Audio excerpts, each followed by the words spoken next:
Ready to go. All right. Okay. So this is the whole question of the qira'ats, these readings of the Quran that are around. The common Muslim conception is that there is only one Quran. Here's a quote from Fatullah Gulen, the head of the Gulen Society. He says the Quran is entirely reliable. It's not been tampered, altered, edited, or tampered with since it was revealed. All Muslims know only one Quran, perfectly preserved in its original words.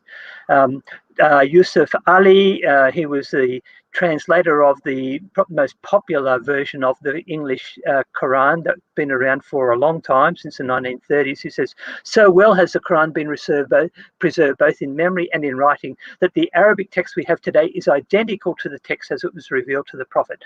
Not even a single letter has yielded to corruption over the passage of the centuries. And El-Hajj Ajij Allah, who was a barrister from, I think is probably, printed in Lahore, but he sounds like he's African. He says the Quran is fully preserved and not a jot or tittle has been changed or left out. He said, taking over the words of Jesus in that. But the Quran that we have today was not written by Muhammad. A couple of reasons for that. First of all, Muhammad was illiterate. He couldn't write anyway. And also the Quran could not be completed until he breathed his last breath. And if you know the story of Muhammad, actually when he was on his deathbed, at one time he called for a pen and paper to be brought. And he may have had a revelation that he'd received and he wanted to write down. So right until the very last moment of Muhammad's life, the Quran could not be completed. And so consequently, Muhammad never saw it. And so he couldn't confirm that the Quran that was written after his life was the actual Quran. And he wouldn't have been able to read it anyway. Someone would have had to read it to him. But after he died, various versions were compiled. So under Abu Bakr, the first caliph, there was a version which was put together by Zayd bin Thabit and kept by Hafsa, one of Muhammad's wives. Under Uthman, he got a committee of 4 to put it together and destroyed all the other versions. But there were other versions that were around at that time. And you can see the map on the left-hand side. You can see at different times as Islam expanded out, different versions of the Quran were in circulation. So down in the bottom bottom corner, you can see Zayd bin Thabit had his version with 114 chapters. Up in the top here, Abdullah ibn Masud, Muhammad said, if you want to learn the Quran, learn from this man. He was one of 4 men. His version had only 111 chapters. He left out the first one and the last 2, saying these were prayers of Muhammad. These were not the words of Allah. Abu Musa al-Ashari in Basra added 2 extra chapters. They were called al-Hafth and al-Qala. And he said these should also be in the Quran. And then over here, Ubay bin Ka'b, who we'll meet later, combined a couple of chapters together and got 115 chapters. So right from the earliest days, the Quran was a contested book. People had different understandings about what should be in the Quran. As time went by... Let me just jump in here real quickly. If you go back to that, where do you get this material from? This is from the Islamic traditions, am I correct?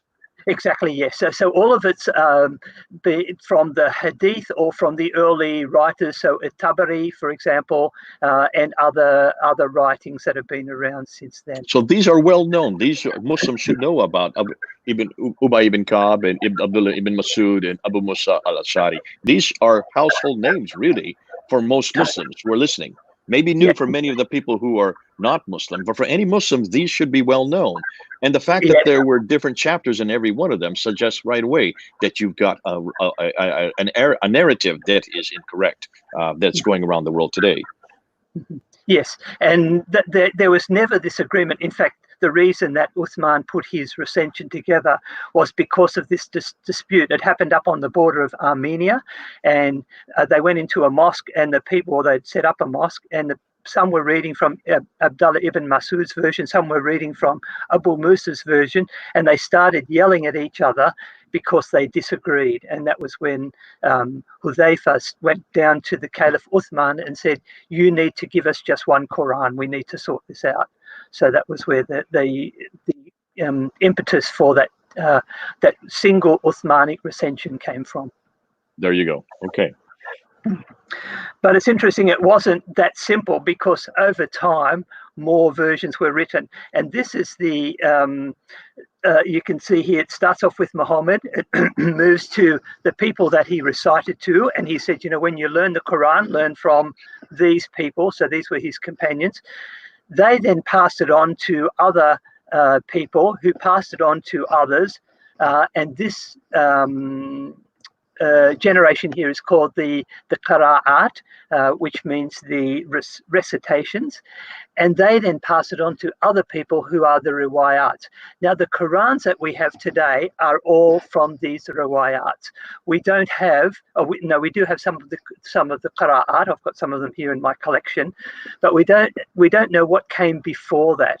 We've only got the versions, and so this is 100 years after Muhammad died. We get the first written versions. Okay, so what we're looking at on the right, these are the 7 plus the 3. Am I correct? Yes, yeah. So there should be 10 there. They're in green, and the 3 are in red. But there's actually another 4. So this guy, I've got one by El Amash. The ones that are in grey, for example, are the ones which I actually have physical copies of.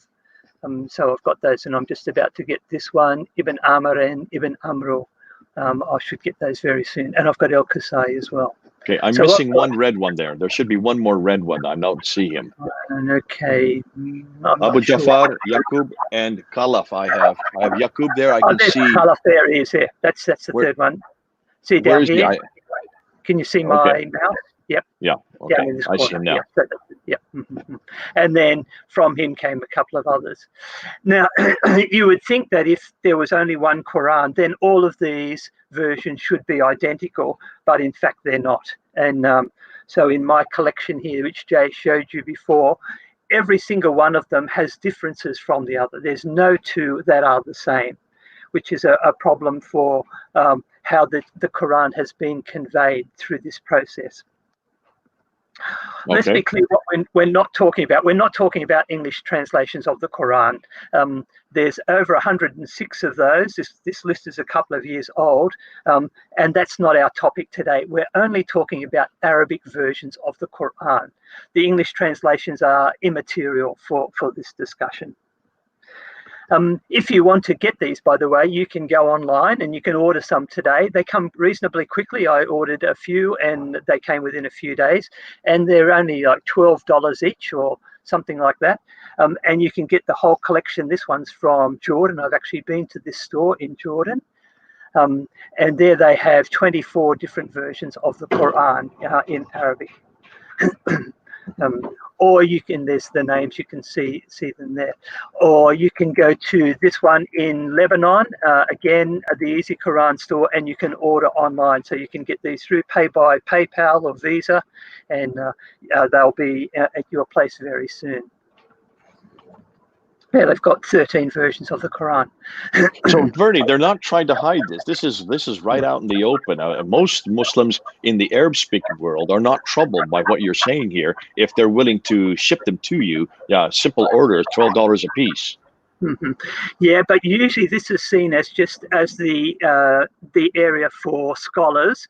Most people wouldn't, they don't know about them, and they certainly wouldn't be interested in it. They're a little bit nervous about this whole thing. Okay, all right. So remember, I don't know, you remember that interview that we saw with Yasser Qadhi when he put his hand up there and he says, we have a respect for the Quran. We have a red line beyond which we don't go. So that's what you're talking about. This is the red line. They don't really want you to go beyond that. They don't want you to ask the questions that he got asked when he was at Yale University 25 years ago. That red line that didn't exist at Yale, and now he had a crisis of faith. So it's interesting that they're willing to sell you these without and themselves asking the very question that should be asked: why are we talking about now 10 different qira'ats, 10 different Qurans by the why we're talking about the 8th and 9th century? So we're talking from 736 all the way up till 805. Or no, 844 actually is the latest of these 10. That's right. Yes. Yeah. The last one. Oops. I'll come back to that. Let's just look at the one from the chain of transmission. So, like with the Hadith studies, I'll always talk about the isnad, which is the chain of transmission. The Quran actually has every version of the Quran has its own isnad, and again, they're different. So this is the one for the Hafs version. This is the most common one. And when Dr. Shabir Ali started his talk, he said, we talk about the 1924 Cairo edition. That is the Hafs version. So it's one of those 20 or there would be how many in that final thing? Probably about 20. That final generation. It's only one of them. And this one came according to the. Actually, I'm going to correct you on that, Dr. Power. Yeah. What we have, I've just found from Jassi Nasser. You know who Dr. Jassi Nasser is? Yes. Yeah. He has come out with a book where he has written, and he talks about the Asim Ibn Abi al-Najud, and he says between the time of Asim and the time of Ibn Mujahid, who then chose Hafs, and he also chose Shuba to be the two. There are 91 other qira'ats, 91 other, just from that one family, just from the family of Asim. So you're talking about Asim, who was dated from 745 up to Ibn Mujahid, who's 936. So you're talking basically only 200 years. Within that 200-year period, 91 other qira'ats came from Asim's, you might say, from his recitation. These were transmitters that came after him. Yeah, I'd heard of 50. So we had a friend here, a Saudi friend, who was doing some research on the Quran, and he said he had identified 50 that he knew of. But yeah, so there's maybe more out there than have been commonly understood. Let's have a look at this process. So it comes from Muhammad to these four men. So Ubay, Uthman, Zayd, and Ali, and these are quite well-known men in Islamic history, and they were all companions of the Prophet. Some were his relatives, and he passed the Quran on to them. But it's not actually clear how he did that, whether they were all together and they received just the one version, or did they all hear it from him separately. So that's why I've got the arrows or the box in there. But they then, according to the tradition, passed it on to this guy, Abu Abdurrahman al-Sulami. And he, again, we're not sure how he heard it from these four. Did he hear it from them one at a time, or did he meet with the four of them together? How did he receive it? But then he passes it on to Asim, and he passes it on to Hafs. But he wasn't the only one. Shu'bah also received a version of the Quran from Asim, and I have that copy, and there are differences between those two copies. So either Asim spoke to them at two different times and gave them different versions of the Quran, or they both heard him and they wrote down different versions of the Quran, because the two that they have are different. And we'll talk about some of those differences when we compare it with the Warsh version. Here's the Yep, is that good? Here's the transmission line from Muhammad to Warsh, and you can see this one's a lot more complicated. So it goes from Muhammad just to this one man, Ubay bin Ka'b. We saw him in Damascus before. His version had 115 chapters. And then he passed it on to Abu Huraira and Ibn Abbas and Abdullah bin Ayyash. Abu Huraira and Ibn Abbas were quite well-known people who connected with Muhammad a lot. And then we're not sure how Ubay got it, or how they got it from Ubay, whether all together or separately. But then they passed it on to five men, and you can see them: Abu Ja'far, Abu Dawood, Ibn Nasah, Abdullah Muslim, and Abu Ruh. And again, how this conveyance happened, we're not sure. How the transmission took place. But at some stage, according to the tradition, they passed it on to Nafi, and he passed it on to Warsh, but he also passed it on to Qalun. And again, there are differences between those two texts. So we have this same problem of why was one transmitter able to generate two texts from his hearers? Was it okay? May I stop you there again, Dr. Power? Mm-hmm. Jafi Nasser asked, and when you look at Nafi is generation number 4, right? Mm-hmm. Yeah. 4th generation, and his date is 785. Between Nafi and Ibn Mujahid, there are 63 other qira'ats, of which Warsh and Qalun were chosen. So there was 61 of them that were not chosen. 61 that we could go to that were not chosen. We only know of Warsh and Qalun. That's what you have in your collection. But let me ask another question. Look at generation 1, 2, and 3. Do we have any of those generations today? 1, 2, or 3? Nothing. Yeah. Okay, so this is all nothing more than oral tradition is what we're talking about. It is, yeah. And it's all based on oral tradition. And where was that oral tradition written down? Yeah, not until the 700s, the late 700s. Yeah, because we do have some. Yeah. Where do we find the oral tradition for all of these different generation 1, generation 2, generation 3? Who is it that actually gives us? Where do we go to find out about these generations? It's people like Al-Bukhari. It's people like Sahih Muslim. It's people like Al-Tabari. When were they writing? They were writing in 870, 875, 923. That's 9th and 10th century.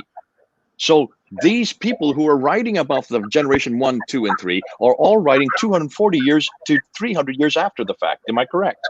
Yes, that's right. Yeah. Does that not sound suspicious to you?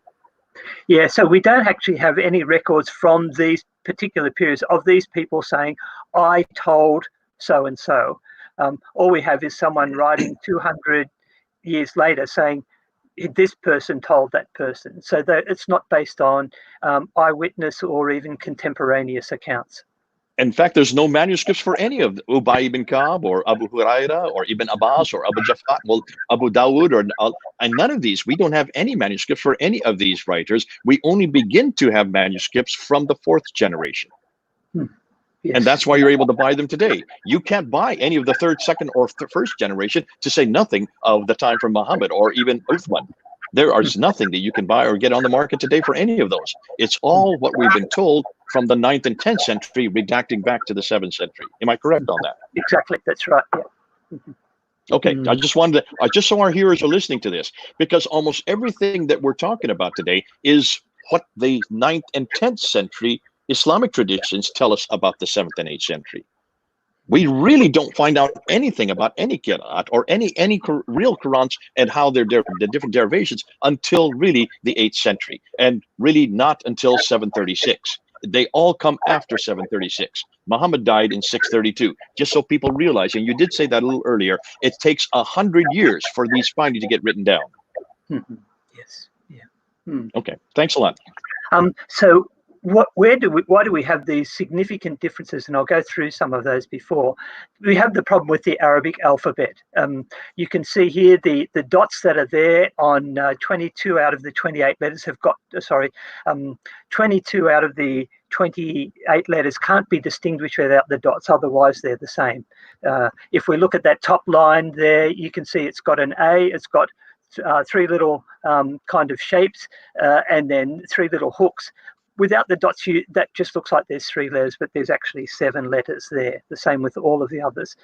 You have only 7 unambiguous letters amongst the 28 letters there, and so you can have one word without the dots that's called the rasm, or the basic skeleton, and then when you put the dots in, then you'll come up with multiple meanings. You can put dots above or below 1, 2, or 3, depending on the letter, and you get variant readings. So you get down, sorry, I'll just skip that one, go to this one.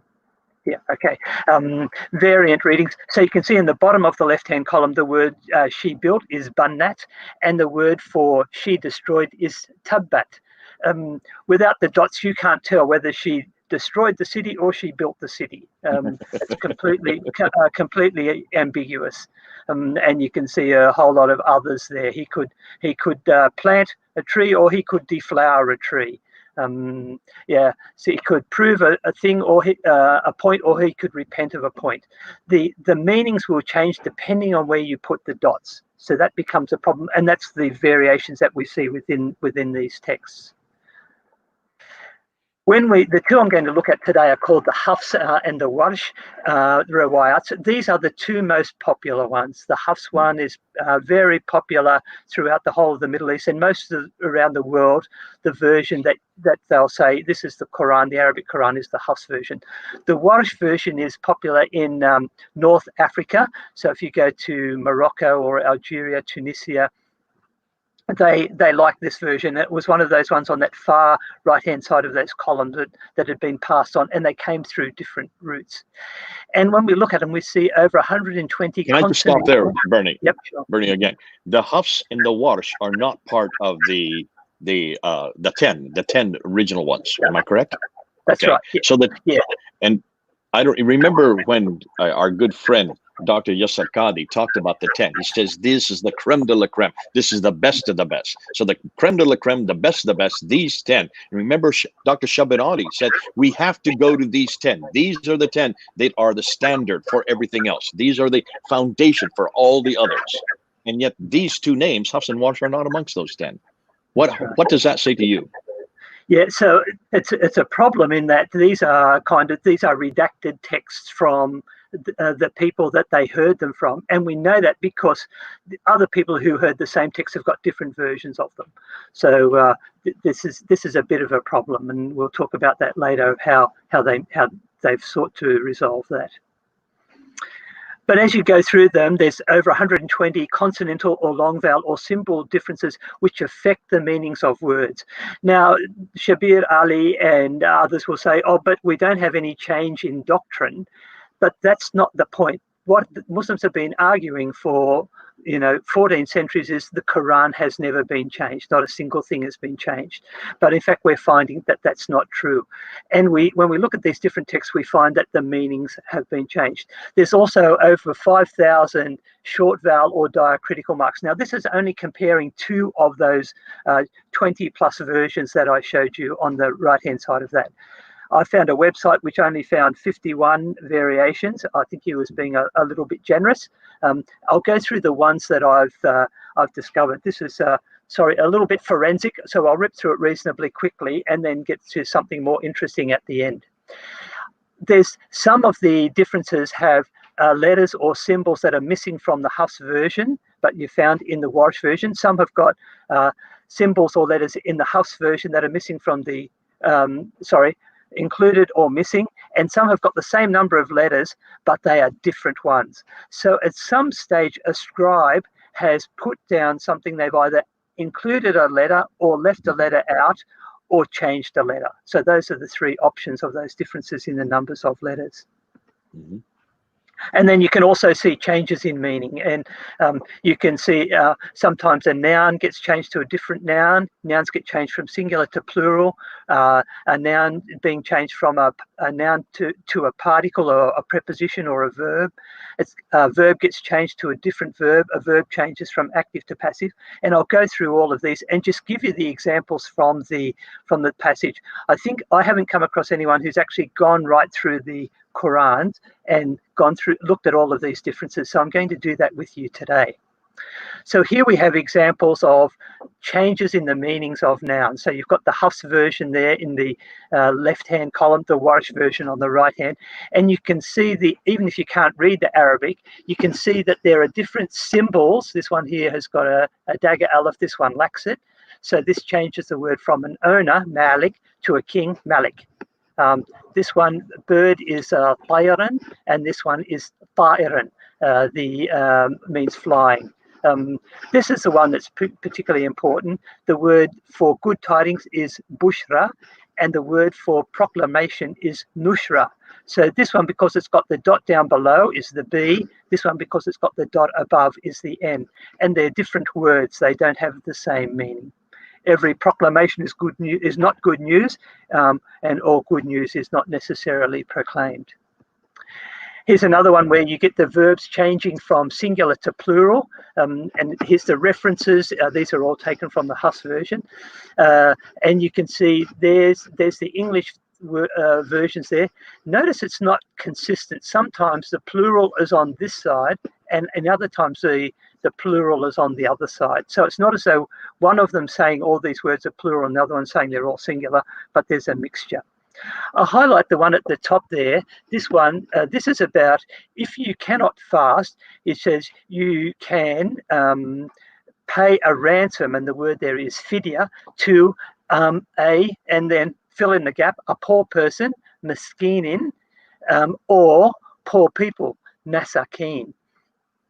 Now, this has got important legal implications. For example, if in the month of Ramadan you can't fast for some reason, you can actually pay for someone else to eat. So it could be one person or it could be multiple person. But if you're wanting to make sure that you get the benefit from your gift, you should know who you should give it to or how many people you should give it to. The versions of the Quran aren't clear on that, and it needs the hadith for Muhammad to come out with a would this be could this be a doctrinal difference? Could this be a difference in practice?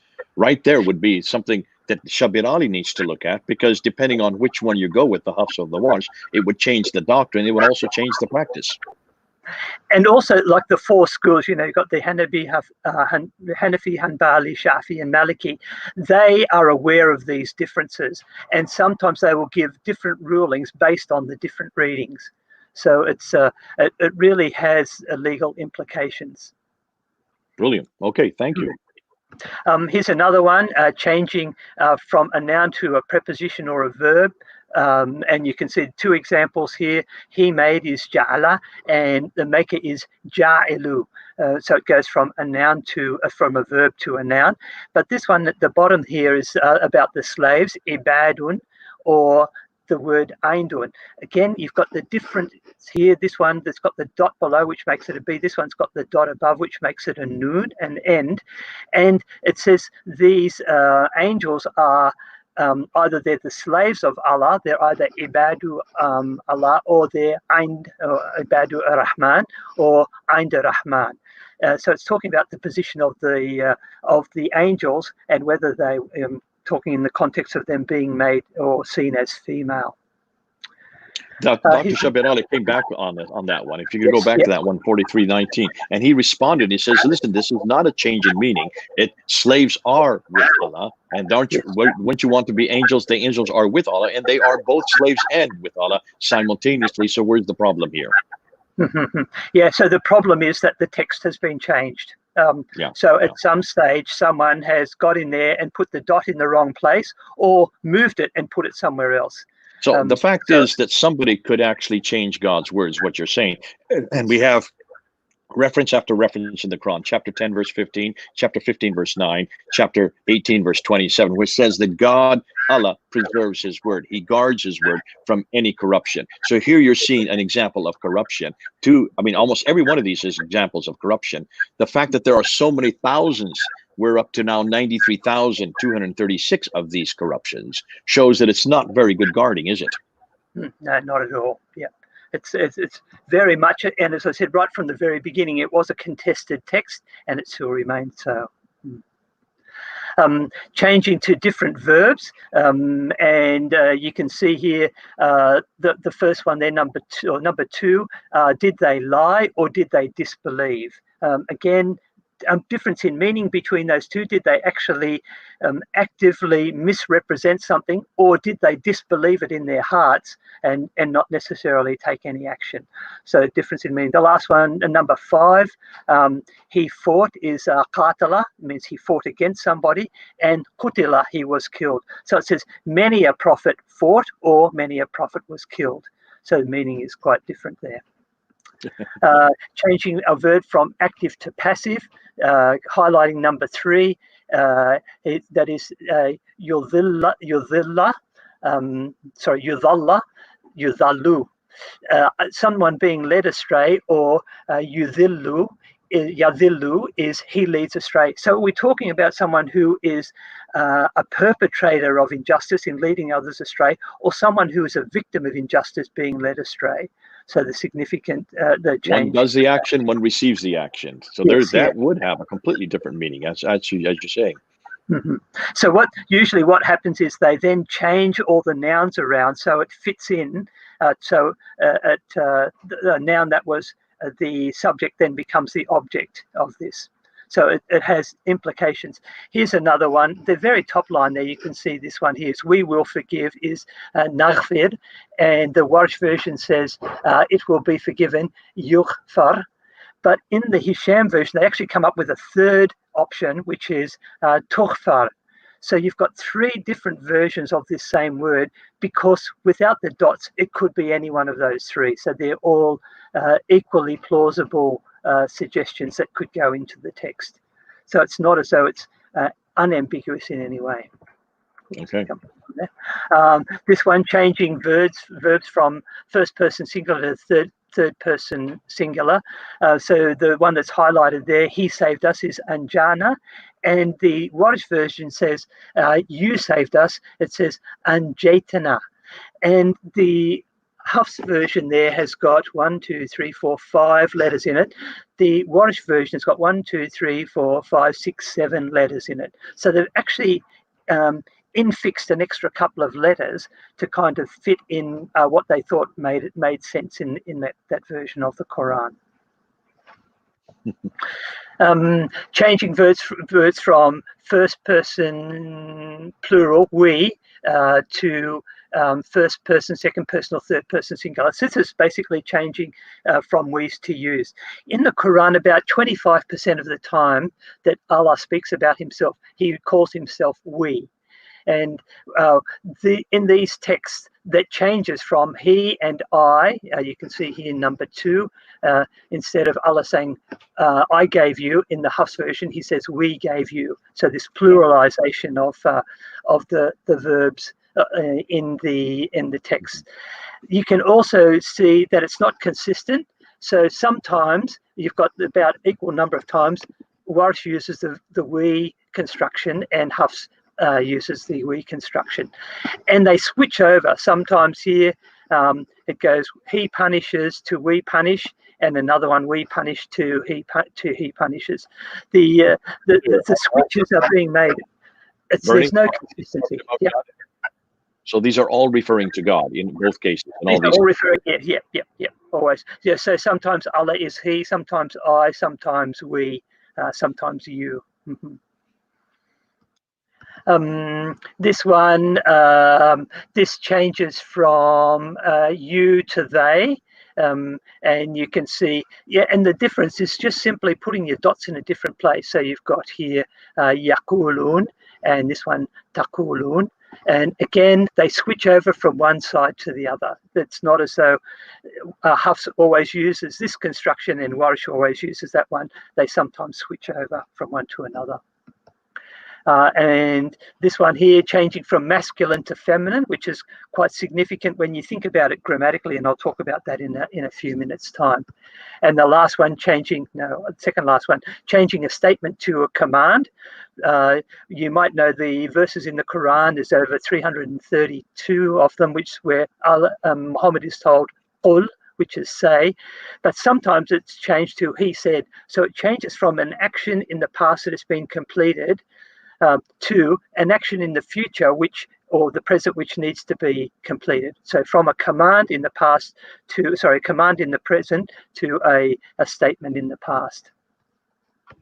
And the last one, where there's actually no change of meaning in the word. So you've got a word and it's kind of a synonym of it, but sometimes these synonyms actually do have a difference. So you've got here the word nabi, and this one here is nabi.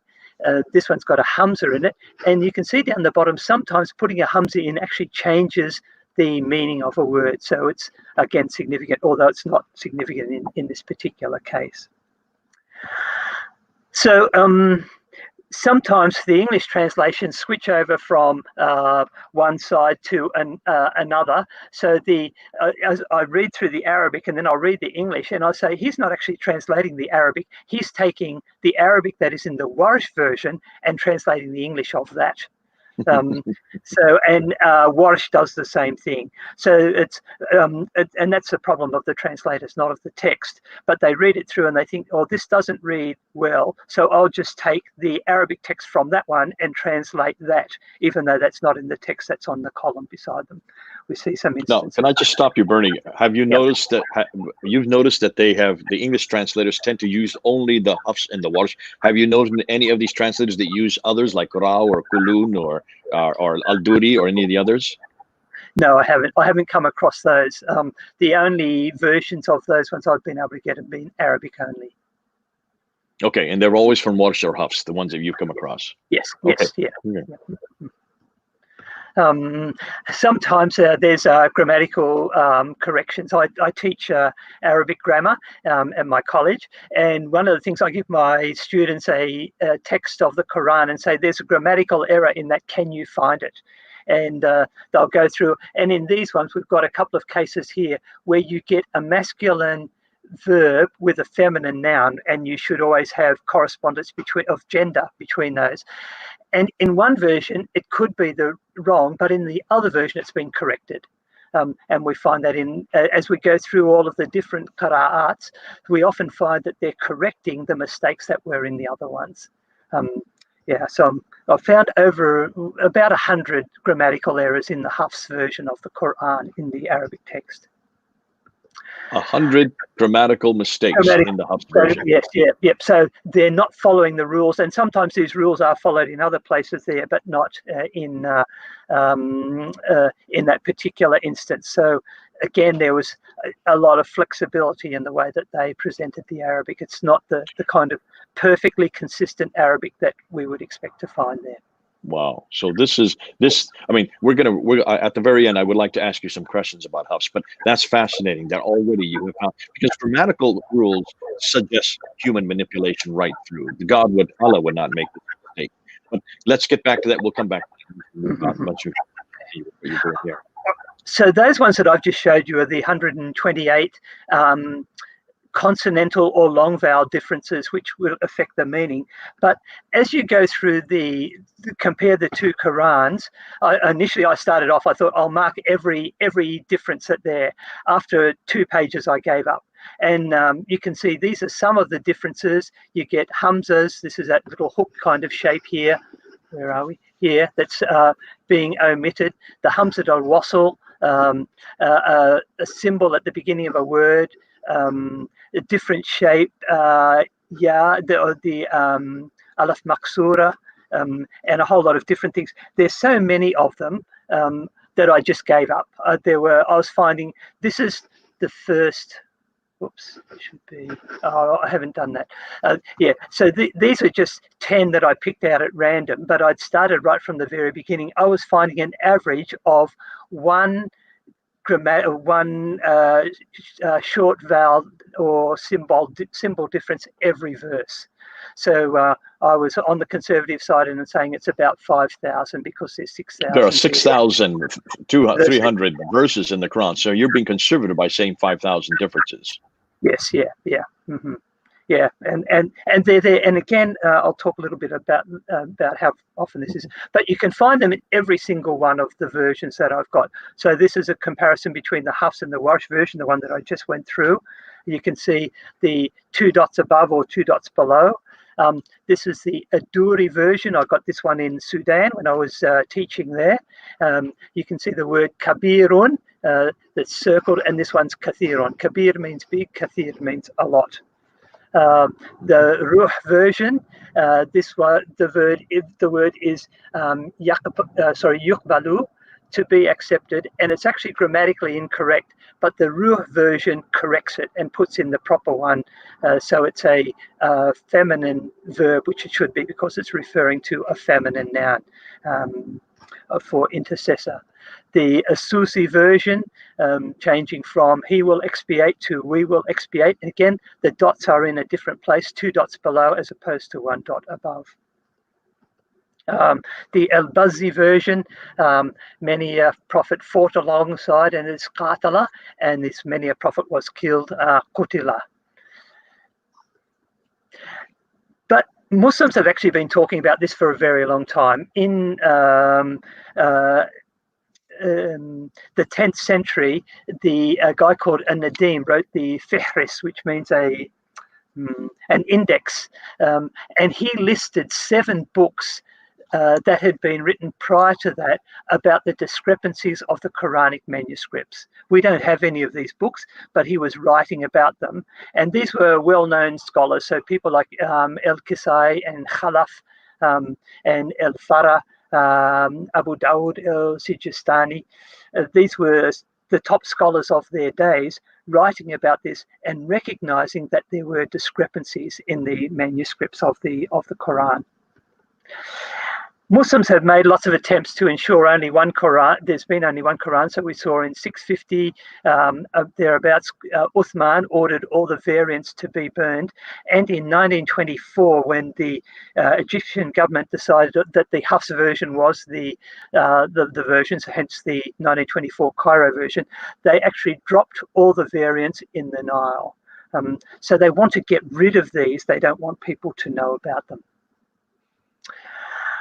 So just for a little bit of fun to finish off, the challenge. The Hafs version has reigned supreme for over 100 years.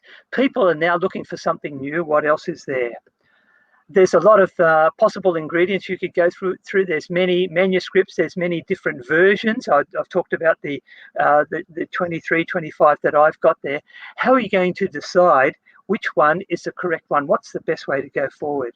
Well, we're going to have the Quran Chef Challenge. So we have here on the left Dr. Yasir Qadhi, in the middle Dr. Shabir Ali, and on the right we have Adnan Rashid. And they've been asked to come up with the best recipe of the Quran. What is the one that they're going to go for? Given those are the ingredients, you've got the manuscripts, you've got the qira'at, the riwayat, what are you going to do? Well, Dr. Shabir Ali says, I'm sticking with Hafs, and he gets eliminated in the first round. He's out because he's not doing anything different. We need something a little bit more creative than that. Dr. Yasir Qadhi says, well, I'm going for a mixture. He says, we've got many different ones, and what I'm going to do is I'm going to chop them up and I'm going to put them together into one, and I'm going to make a fruit salad. So all of the different bits in there it won't look like any of the ones that we've got there today, but it will be new and it will be different, and it will at least be true to the original. Adnan Rashid says, well, I'm a fundamentalist. I'm going back to the basics. He's going to not try and do anything fancy. He just says, let's go for the Quran with no dots and no vowels. So the recipe he comes up with is just fruit skins. He says, we're not going to have any flesh or any pulp. We'll just go for the bare bones, and that will be the one which I would put forward. So this is the kind of conflict that the Muslims have found themselves in at the moment. They're not quite sure what to do. We've got the materials. How are we going to put it together in a way that makes sense? And they're coming up with quite different responses and different outcomes.